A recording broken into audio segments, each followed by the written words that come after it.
ಕೆಡು ಒಡಲ ನೆಚ್ಚಿ ಕಡು ಹುಸಿಯೇನೇ ಹುಸಿದು. ಕೆಡು ನೆಡಲ ನೆಚ್ಚಿ ಕಡು ಹುಸಿಯೇನೇ ಹುಸಿದು. ಒಡಲ ಹೊರೆವರ ಕೂಡಲ ಸಂಗಮ ದೇವಯ್ಯ ನೊಲ್ಲ ಕಾಣಿರಣ್ಣ.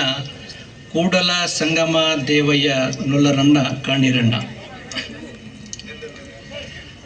ಬಸವ ಕಲ್ಯಾಣದಲ್ಲಿ ಅತ್ಯಂತ ಹೈ ವೋಲ್ಟೇಜ್ನಿಂದ India Pakistan world cup match final match ನಡೆಯಕೈತಿತ್ತಂದ್ರೆ ಹೆಂಗೆ ದೇಶನೇ ನೋಡ್ತದಲ್ಲ, ಹಂಗೆ ಇಡೀ ಕರ್ನಾಟಕ ರಾಜ್ಯನ ಅಲ್ದೇ ರಾಜ್ಯದ ಇತರೆ ಜಿಲ್ಲೆಗಳು ಕೂಡ ಎಲ್ಲರೂ ಕೈಯಾಗ ಮೊಬೈಲ್ ಹಿಡ್ಕೊಂಡು ಕುಂತಾರೆ, ಎಲ್ಲರೂ ಟಿ ವಿ ಮುಂದೆ ಕುಂತಾರೆ. ಕಲ್ಯಾಣದಾಗ ಏನಾಗ್ತದ, ಕಲ್ಯಾಣದಾಗ ಏನಾಗ್ತದ, ಕಲ್ಯಾಣದಾಗ ಏನಾಗ್ತದ ಅಂತ. ಪೂರ್ವದಲ್ಲಿ ವೇದಿಕೆಯನ್ನು ಹಂಚಿಕೊಂಡಿರ್ತಕ್ಕಂಥ ಅದೃಶ್ಯ ಕಾಡಸಿದ್ದೇಶ್ವರ ಪೂಜ್ಯರನ್ನು ಮೊದಲುಗೊಂಡು ಎಲ್ಲ ಪೂಜ್ಯರ ಶ್ರೀಚರಣಕ್ಕೆ ನಮಸ್ಕಾರಗಳನ್ನು ಅರ್ಪಿಸಿ, ಕಾವು ಭಾಳ ಅಂತಂದ್ರೆ ಮಾತು ಕಡೆ ಎಳಿತಾವ. ಹಂಗೆ ಎಲ್ಲರೂ ಈ ಕಡೆ ನೋಡ್ಕೋತ ಕುತ್ಕೊಂಡಾರ. ನಮ್ಮ ವಾಲಿಯವರು ಭಾಳ ಅದ್ಭುತವಾಗಿರ್ತಕ್ಕಂಥ ಮಾತನ್ನು ವೇದಿಕೆ ಮುಖಾಂತರವಾಗಿ ಶ್ರೀಕಾರವನ್ನು ಹಾಕಿದರು. ಪ್ರಶ್ನೆಗಳು ಅಂತ ಹೇಳಿದರು. ಅವರು ಮಾತನಾಡಬೇಕಾದ್ರೆ ಹಿಂಗೆ ಅನಿಸ್ತಿತ್ತು, ನಾವಂತರೂ 12ನೇ ಶತಮಾನದಲ್ಲಿ ನಡೆದಿರ್ತಕ್ಕಂಥ ಬಸವಾದಿ ಶಿವಶರಣರ ಅನುಭವ ಮಂಟಪದಲ್ಲಿ ಅಲ್ಲಮ ಪ್ರಭುದೇವರ ಸಾನ್ನಿಧ್ಯದೊಳಗೆ ಮುಂದಾಳತ್ವದೊಳಗೆ ಅನುಭವ ಮಂಟಪ ಹೆಂಗೆ ನಡೆದುತ್ತೆ ಏನೋ ಬರೀ ಹೇಳೋದು ಕೇಳಿದ್ದೀವಿ, ನಾಟಕದಲ್ಲಿ ಸಿನಿಮಾದಲ್ಲಿ ನೋಡಿದ್ದೀವಿ. ಆದರೂ ಪ್ರತ್ಯಕ್ಷವಾಗಿ ಹಿಂಗೆ ನಡೆದತ್ತೇನಪ್ಪ ಅಂತ ತಿಳ್ಕೊಂಡು ತೋರಿಸ್ಕೊಟ್ಟಾರ ಯಾರಂದ್ರೆ ಶಿವಶರಣಪ್ಪ ವಾಲಿಯವರು. ಭಾಳ ತರ್ಕಕ್ಕೆ ಭಾಳ ಯೋಗ್ಯವಾಗಿರ್ತಕ್ಕಂಥ ಇವು ಏನದಕ್ಕೆ ಕಿಚ್ಚನ್ನು ಹಚ್ಚಿದಾರೋ, ಕಿಚ್ಚನ್ನು ಹಚ್ಚಿದ್ದಾರೆ. ನಮ್ಮೆಲ್ಲರಿಗೂ ಕೂಡ ಈಗ ಭಾಳಷ್ಟು ಒತ್ತಡ ಅದು ಇದು ಅಂದಗಳೇ ಕೆಲವೊಂದು ಶಬ್ದಗಳು ಯಾವ ಆಡಬೇಕು ಯಾವ ಆಡಬಾರ್ದು ಅಂತ ತಿಳ್ಕೊಂಡು ನಮಗೂ ಹಿಡಿದು ಬಿಡೋದು ಮಾಡ್ತಾವೆ. ನಾವೇನು ಜಾಡಿಸ್ತೀವಿ, ಪಾಪ ಆಯೋಜನೆ ಮಾಡಿದವ್ರು ಕೊಳ್ಳಿಗೆ ಬರಬಾರ್ದನ್ನ ಸಲಿಂದ ಸ್ವಲ್ಪ ಹಿಡಿದು ನೋಡಕತ್ತೀವಿ ಅಷ್ಟೇ. ಇನ್ನೇನು ಆಂದೋಲನ ಸ್ವಾಮಿಗಳು ಬಂದಾರ, ಅವ್ರಿಗೆ ಕೊಟ್ರೆ ಜಾಡ್ಸ್ ಕಡೆಗೆ ಹಾಕಾರ. ಶಾಪುರದಾಗೆ ಬಾರಿಸೋರಿದ್ರು ಅವರು, ಆದರೆ ಸ್ವಲ್ಪ ಲೇಟಾಗಿ ಬಂದರು ಅವರು, ಹಾಗಾಗಿ ಶಾಪುರದಾಗ ಅವಕಾಶ ಸಿಗಲಿಲ್ಲ.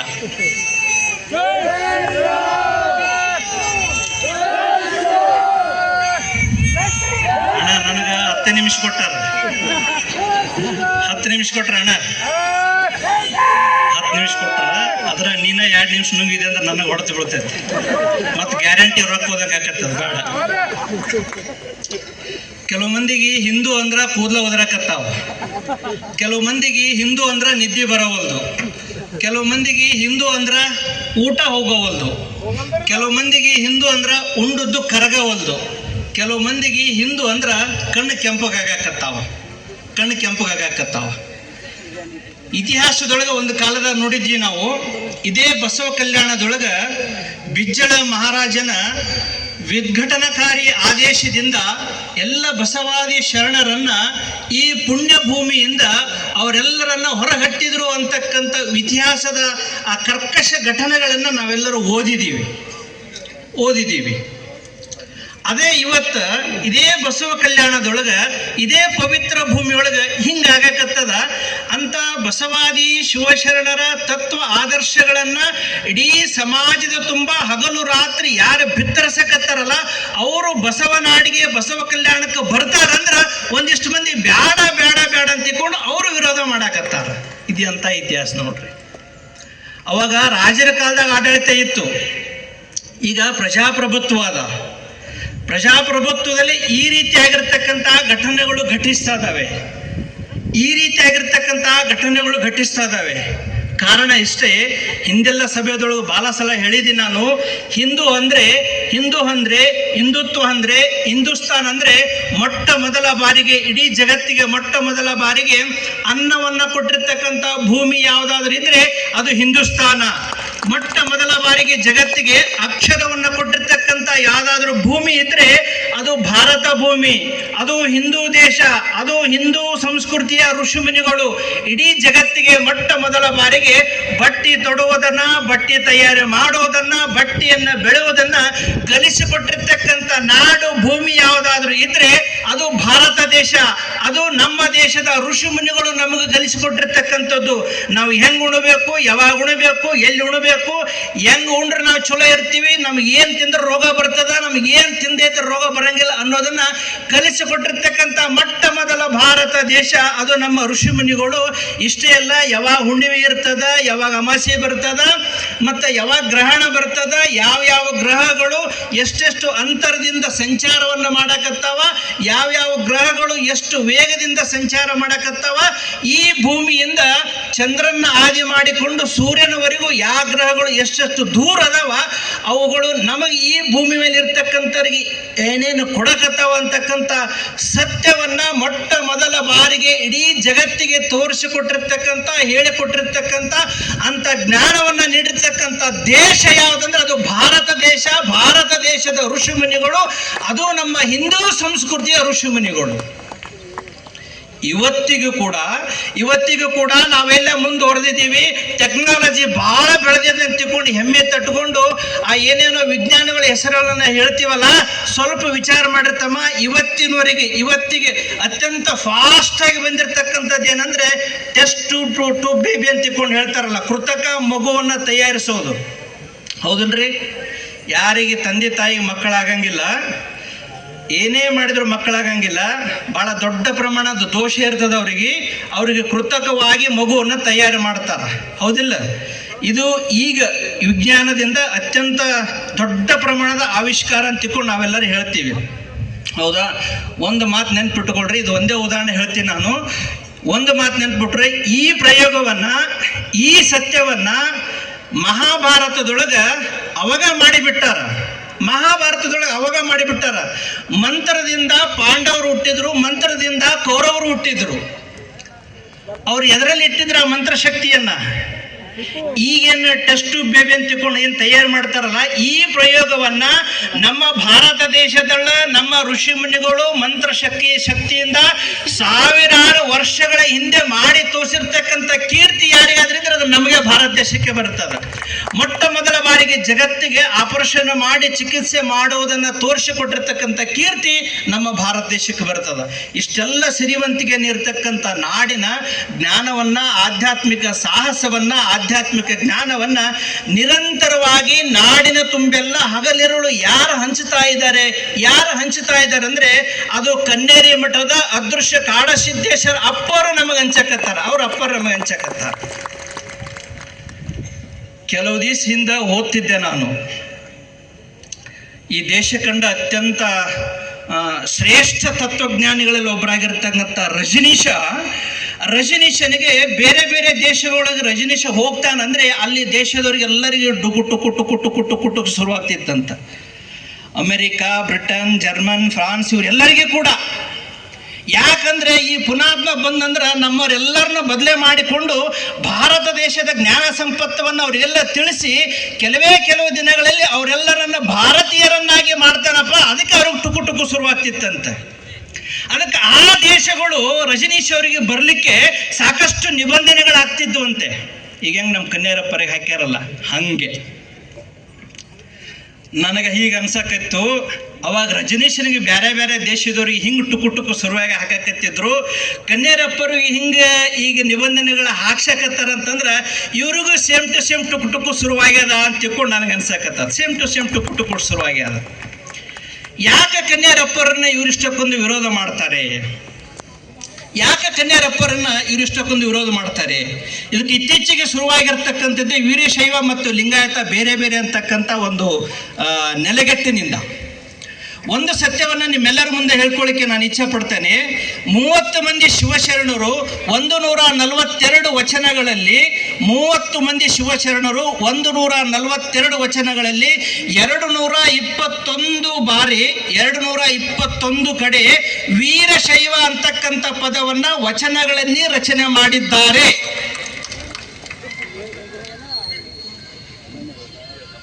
ಅದೇ 8 ಮಂದಿ ಶಿವಶರಣರು 10 ವಚನಗಳಲ್ಲಿ ಕೇವಲ 12 ಕಡೆ ಮಾತ್ರ ಲಿಂಗಾಯತ ಅಂತಕ್ಕಂಥ ಪದವನ್ನ ಬಳಕೆ ಮಾಡಿದ್ದಾರೆ.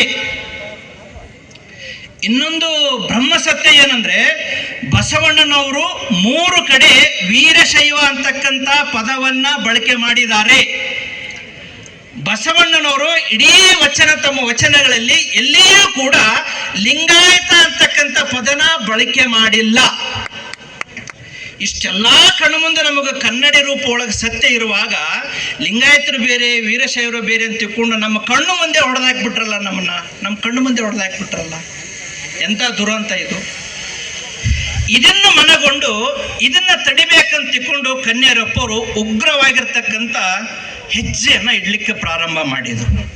ಕನ್ಯಾರಪ್ಪರನ್ನ ಬಹಳಷ್ಟು ಎಲ್ಲ ಕಡೆಗೆ ಪುಂಖಾನುಪುಂಖವಾಗಿ ವಿರೋಧವನ್ನು ಮಾಡಲಿಕ್ಕೆ ಶುರು ಮಾಡಿದರು. ಯಾಕೆ ಕನ್ಯಾರಪ್ಪರಿಗೆ ವಿರೋಧ ಮಾಡಕ್ಕೆ ಶುರು ಮಾಡಿದರು ಅಂತಂದ್ರೆ ಕೆಲವೊಂದು ಮಾತುಗಳನ್ನು ನಿಮ್ಮ ಮುಂದೆ ಹಂಚ್ಕೊಂತೀನಿ. ಇದುವರೆಗೆ ಕನ್ನೇರಿ ಮಠದ ಕಾಡಸಿದ್ದೇಶ್ವರಪ್ಪರು 25,000ಕ್ಕಿಂತಲೂ ಅಧಿಕ ಜನರನ್ನ ಸನಾತನ ಧರ್ಮಕ್ಕೆ ಮರಳಿ ತಂದಿರತಕ್ಕಂಥ ಕೀರ್ತಿ ಕನ್ನೇರಪ್ಪರಿಗೆ ಹೋಗ್ತದೆ. ಪ್ರತಿ ವರ್ಷನೂ ಕೂಡ 500ಕ್ಕೂ ಅಧಿಕ ಕುಟುಂಬಗಳನ್ನ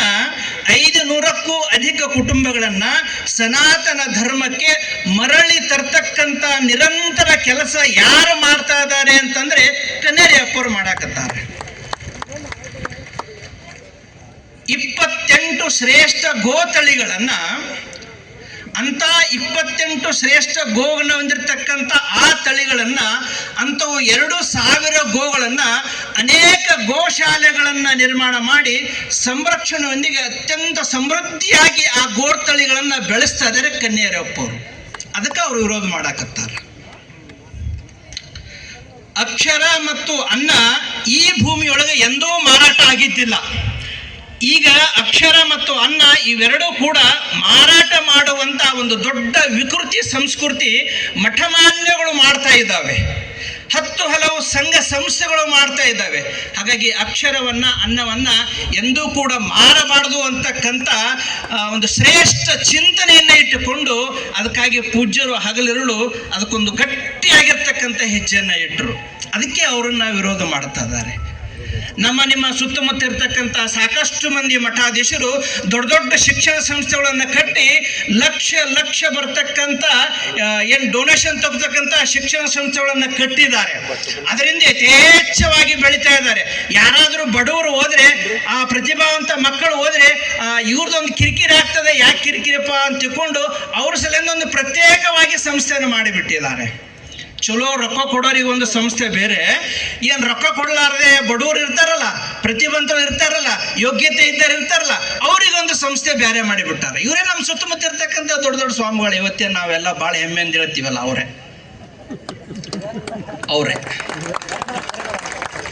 ನಂಗೆ ಭಾಳ ಬಸವನ ಬಾಗೇವಾಡಿ ಜನರ ಮುಂದೆ ಮಾತಾಡ್ಲಿಕ್ಕೆ ಭಾಳ ಖುಷಿ ಯಾಕಾಗ್ತದೆ ಅಂದ್ರೆ, ಭಾಳ ಮಂದಿ ಚೂಪ್ ಮೀಸಿ ಬಿಟ್ಟಾರೆ. ಇದರಲ್ಲಿ ಚೂಪನ್ನು ಮೀಸಿ ಅಂದ್ರೆ ರಾಮ್ ಇದ್ದಂಗೆ ಅದು. ಇತ್ತೀಚೆಗೆ ಗಣಮಕ್ಕಳು ಮುಖದ ಮೀಸಿನ ಕಡಿಮೆ ಆಮದ್ ಬೇರೆ, ನನ್ನ ಮ್ಯಾಗೆ ಬಿಡು ಆಮದ್ ಬೇರೆ, ಅದು ಆಮೇಲೆ ಇರಲಿ. ಅದು ಅದರ ಜೊತೆಗೆ 600ಕ್ಕೂ ಅಧಿಕ ವಯೋವೃದ್ಧರನ್ನ, ನಮ್ಮ ತಂದೆ ತಾಯಿಗಳು ಯಾರಿಗೆ ಸಾಕಾಗಿರಲ್ಲ ಅಂತ ಸಾಕಾಗಿರ್ತಕ್ಕಂಥ ಹಿರಿಯ ಜೀವಿಗಳನ್ನ, ಅಂತ 600ಕ್ಕೂ ಅಧಿಕ ಹಿರಿಯ ಜೀವಿಗಳಿಗೆ ಉತ್ತಮವಾಗಿರ್ತಕ್ಕಂಥ ಆಶ್ರಮವನ್ನು ರಚನೆ ಮಾಡಿ ಅವರಿಗೆ ಅನ್ನ ವಸತಿಯನ್ನ ನೀಡುವ, ಆರೋಗ್ಯವನ್ನ ನೀಡ್ತಕ್ಕಂಥ ಕೆಲಸ ಕನ್ನೇರಪ್ಪರು ಮಾಡಾಕತ್ತಾರೆ. ಅದಕ್ಕೆ ಅವ್ರನ್ನ ಇವರು ವಿರೋಧ ಮಾಡಾಕತ್ತಾರೆ. ವಿಶ್ವ ದರ್ಜೆಯ ಮಟ್ಟದ ಆಯುರ್ವೇದಿಕ ಮತ್ತು ಅಲೋಪತಿಕ ಆಸ್ಪತ್ರೆಯನ್ನ ನಿರ್ಮಿಸಿ ಲಕ್ಷಾಂತರ ಬಡವರಿಗೆ ಅತ್ಯಂತ ಕಡಿಮೆ ಶುಲ್ಕದಲ್ಲಿ ಅವರಿಗೆ ಚಿಕಿತ್ಸೆಯನ್ನು ಮಾಡುವುದರ ಮುಖಾಂತರವಾಗಿ, ಶಸ್ತ್ರಚಿಕಿತ್ಸೆಯನ್ನು ಮಾಡುವುದರ ಮುಖಾಂತರವಾಗಿ ಅವರನ್ನು ಬದುಕಿಸಿದ ಮತ್ತು ಅವರಿಗೆ ಮತ್ತೆ ಮರುಜೀವ ಕೊಟ್ಟಿರ್ತಕ್ಕಂಥ ಕೀರ್ತಿ ಯಾರಿಗಿದೆ ಅಂದರೆ ಅದು ಕನ್ನೇರಿ ಮಠಕ್ಕಿದೆ, ಕಾಡಸಿದ್ದೇಶ್ವರ ಅಪ್ಪರಿಗಿದೆ. ಪ್ರತಿ ವರ್ಷ ಏನಿಲ್ಲ ಅಂದ್ರೂ ಕೂಡ 8 ರಿಂದ 10 ಸಾವಿರ ಬಡವರು ಶಸ್ತ್ರಚಿಕಿತ್ಸೆಯನ್ನು ಮಾಡ್ಕೊಳ್ತಾರೆ. ಅದು ಕೇವಲ ಅತ್ಯಂತ 8ರಿಂದ 10,000 ರೂಪಾಯಿಗಳ ಶುಲ್ಕದಲ್ಲಿ. ಇದೇ ಬೇರೆ ಆಸ್ಪತ್ರೆಗೆ ಹೋದರೆ 18ರಿಂದ 25 ಲಕ್ಷ ಖರ್ಚಾಗ್ತಕ್ಕಂಥ ಒಂದು ಶಸ್ತ್ರಚಿಕಿತ್ಸೆಯನ್ನ, ಇಂತಹ ಸೇವೆಯನ್ನ ಯಾರು ಮಾಡ್ತಾ ಇದ್ದಾರೆ ಅಂತಂದ್ರೆ ಅದು ಕನ್ನೇರಿ ಅಪ್ಪರು ಮಾಡಾಕತ್ತಾರೆ. ಅದಕ್ಕೆ ಇವರಿಗೆಲ್ಲ ವಿರೋಧ ಮಾಡಾಕತ್ತಾರೆ ನಮ್ಮವ್ರು ಭಾಳ ಮಂದಿ. ಅದಕ್ಕೆ ಇವರೆಲ್ಲ ವಿರೋಧ ಮಾಡಾಕತ್ತಾರೆ.